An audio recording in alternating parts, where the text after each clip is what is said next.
2025년 9월 16일 화요일 말씀과 기도로 하루를 여는 교문익교회 새벽 기도회를 시작합니다. 함께 기도하시겠습니다. 하늘에 계신 아버지 하나님, 엘리야의 심령으로 오늘 하루를 또 살게 하시니 감사합니다. 오늘 이 시간 다시 한번 우상으로부터 승리하기 위한 원칙들을 마음속에 새기기를 원합니다. 저희 마음속에 진리가 굳게 서게 해주시고 하나님의 계명을 즐겨 순종할 수 있는 마음 또한 허락하여 주시옵소서. 저희들의 삶 속에서 하나님의 계명과 말씀을 소홀히 여기는 일이 있었다면 용서해 주시고 오직 주님의 법을 따라 살아가는 저희들이 될 수 있도록 인도하여 주시옵소서. 우리를 구원하신 예수님의 이름으로 간절히 기도드리옵나이다. 아멘.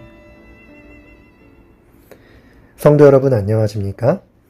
오늘도 선지자와 왕 14장 엘리야의 심령과 능력으로 파트를 통해서 말씀과 기도로 주님 앞에 나아가려고 합니다. 오늘 말씀의 제목은 율법에 순종하라입니다. 하나님의 말씀 열왕기상 18장 18절 말씀을 읽도록 하겠습니다. 그가 대답하되 내가 이스라엘을 괴롭게 한 것이 아니요 당신과 당신의 아버지 집이 괴롭게 하였으니 이는 여호와의 명령을 버렸고 당신이 바알들을 따랐습니다. 갈멜산의 결전을 앞두고 있었을 때 아합 왕과 엘리야 그리고 사람들이 관심을 두고 있던 쟁점이 있었습니다. 그것은 지금 현재 가뭄이 들고 이스라엘이 괴로움을 당하고 있는 이유가 누구 때문인가 하는 것이었습니다. 그리고 이 문제를 해결할 참신은 누구인가에 대한 궁금증이 있었습니다. 아합 왕은 엘리야를 만났을 때 엘리야에게 말합니다. 이스라엘을 괴롭게 하는 자여 너냐?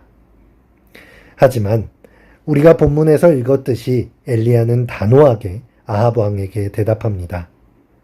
이스라엘을 괴롭게 한 것은 내가 아니라 하나님의 명령을 버리고 바알을 따른 당신과 당신의 집입니다. 우리는 엘리야의 대답 속에서 이 문제가 일어난 배경에 대해서 정확히 알 수 있는데 바로 하나님의 명령, 하나님의 율법을 버린 것이었습니다. 그리고 하나님의 율법을 버린 빈자리에 우상을 세우는 정신이 자리 잡게 된 것이죠. 선지자와 왕에서는 지금 우리가 살아가는 현재를 이렇게 진단하고 있습니다. 우리 시대에 성행하는 정신은 불성실과 배도의 정신이다.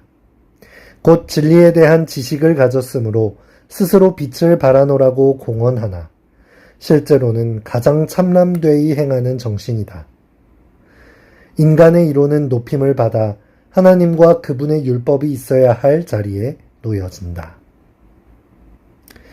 아합과 이세벨 시대의 영적 타락은 단지 옛날의 일만이 아님을 알 수 있습니다. 오늘날에도 하나님의 율법과 계명의 권위는 바닥에 떨어지고 모두 자기 자신이 각각 주장하는 것이 진리인 양 외치는 일이 가득합니다. 심지어는 하나님을 믿는다고 하는 교회 안에서도 하나님의 성경의 권위가 떨어지고 사람들의 연구와 이론이 더욱 곽광을 받는 일들이 일어나고 있죠. 그런데 여러분, 율법을 오래된 유물처럼 여기게 하고 그것을 순종하는 것이 별로 중요하지 않게 느껴지도록 하는 것이 사단이 가장 원하는 일 중에 하나입니다. 사실 하나님의 율법과 사단의 법 중 어떤 것이 옳고 온 우주를 행복하게 할 통치 원칙인가 하는 것이 선과 악의 대쟁투의 가장 중요한 쟁점이었습니다. 선지자와 왕은 기록합니다. 태초에 하나님께서 행복과 영생을 얻는 수단으로서 인류에게 당신의 율법을 주셨다. 하나님의 목적을 좌절시키고자 하여 사단은 남녀들로 이 율법을 불순종하도록 인도한다. 그는 교훈을 곡해하고 그것의 중요성을 경감시키려고 끊임없이 노력해왔다. 그는 교묘하게 율법 자체를 변경시켜 사람들로 하여금 율법을 순종하노라고 공언하면서도 그 계명들을 범하도록 시도해 왔다. 우리는 때로 하나님의 율법과 계명을 지키는 것에 대하여 내 삶을 억압하는 것으로 여기거나 부담스러운 것으로 여기곤 합니다. 하지만 그것은 왜곡된 생각입니다. 사실 율법은 우리의 참된 자유를 지켜주는 올바른 울타리입니다. 하나님의 율법은 단순히 억지로 지켜야만 하는 규칙이 아니라 우리의 마음과 삶을 지켜주는 보호막입니다. 아합 시대 사람들은 하나님을 입으로는 인정하면서도 실제로는 바알을 따르는 신앙의 모습을 보였습니다. 우리가 복음을 받아들이고 예수 그리스도의 구원을 인정한다고 하면서도 실상 율법이 패했다고 생각하고 하나님께서 원하시는 것에는 전혀 관심이 없다면 이것은 정말 껍데기 같은 신앙에 머무를 수밖에 없는 것입니다. 여러분, 참된 회개와 변화는 율법을 회복하는 것입니다. 단순히 정죄하고 비판하고 끝나는 것이 아니라 그냥 단순히 교회만 오게 하는 것이 아니라 그 사람의 삶 속에 사랑이 심겨지고 율법의 기준이 다시 삶 속에 세워지고 계명에 순종하는 삶을 회복하게 되는 것입니다. 요한일서 2장 4절의 말씀입니다. 그를 아노라 하고 그의 계명을 지키지 아니하는 자는 거짓말하는 자요 진리가 그 속에 있지 아니하되. 우리 삶의 문제는 때로 말씀을 몰라서가 아니라 말씀을 알면서도 순종하지 않기 때문에 생길 때가 많습니다. 직장, 가정, 모든 인간관계 속에서 내가 편한 대로만 사는 것이 아니라 하나님의 말씀대로 하나님의 율법에 순종하며 살아가는 것, 그것이 엘리야가 갈멜산에서 가졌던 용기일 것입니다.